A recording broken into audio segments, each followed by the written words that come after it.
So we've got a video here from FM Smith 319, why the housing market will not crash in 2026.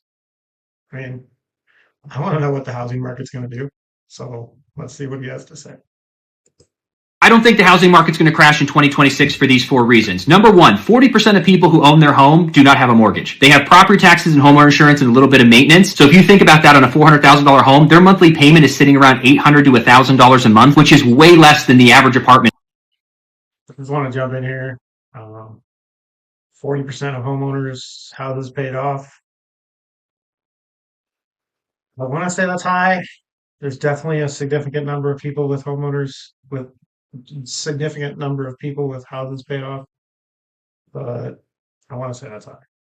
Let's see what he has to say about in this country, so they're sitting pretty. Group number two, 52% of Americans have a 4% interest rate or lower, meaning they probably bought their house before 2020. So they could have bought it in 2005, 2010, 2015. Houses back then were $150,000, $200,000, $250,000. They have a 3%, 4% interest rate. Their payment out the door is probably $1,200 to $1,500. Again, that is cheaper than most apartments in this country. They are sitting pretty. Group number three, these are the folks who bought between 2022 and 2026. Now, some of them do have elevated interest rates, and they might have a $2,500 to $3,500 monthly payment. Let's just hope these folks didn't over leverage themselves and that they're not sitting and being house poor because everything's become more expensive. But at the same time, you had to have money these past 4 years to qualify. They're not handing out loans like they were in 2005, 6, 7, and 8 like candy. You have to prove your income, your credit, your debt to income. So I think this group is going to be just fine. They're just a little more stuck right now. Now, number four, people are going to say, yeah, but there's a whole generation who's struggling to buy a home right now. So isn't that going to bring houses down because people can't really buy? Sure, but the top three groups aren't selling. They're kind of stuck because who would want to get rid of their paid off house to go get a 6% interest rate? Who would want to get rid of their 3 or 4% interest rate for a 6% interest rate? And the people in group three who just bought didn't really have enough time for their house to appreciate in a meaningful way. So if they sold after just 2 or 3 years, they're probably going to break even or lose money. So they're not selling. So I think the market's just stale. It's just stuck. If rates go back up to 6.5% or 7%,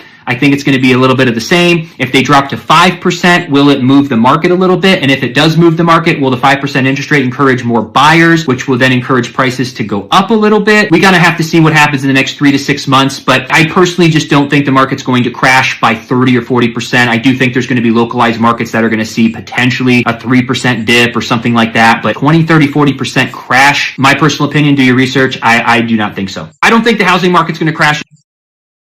I mean, you can't really disagree with somebody who says, do your research. You should always do your research, figure out what's going on and what you think is going to happen. Um, guess I agree with all of his points. One, two, three. Like I said, number one, I'm not sure if there's that many people with their mortgages paid off, but maybe. Number two, see if I can find what was number two. Number two is 52% with mortgages. That sounds about right. 4% or lower. That sounds about right. Number three, they bought and they've got higher rates. Yeah, in the last few years, there's definitely been higher rates if you bought in the last few years. Hopefully, you're well qualified and bought well within your means. Um, you probably take the opportunity to refinance here in the next few years. And again, like he says, no buyers, no sellers. I mean, that's kind of what we see.